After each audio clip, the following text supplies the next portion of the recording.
This place is full of alpacas that the people raise here for the wool, and you can see a lot of dung also on the floor, and people also collect them for natural fertilizer.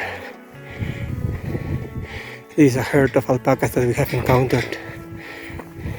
They are domesticated, but they just roam freely to find their food, which is this grass that we see. It's not very green right now because it's the dry season.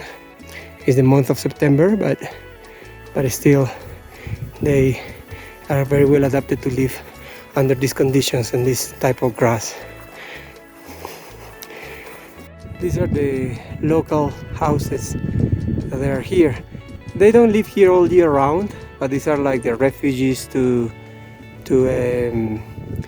work the land for harvesting or planting certain type of potatoes, and also to take care of their llamas and alpacas.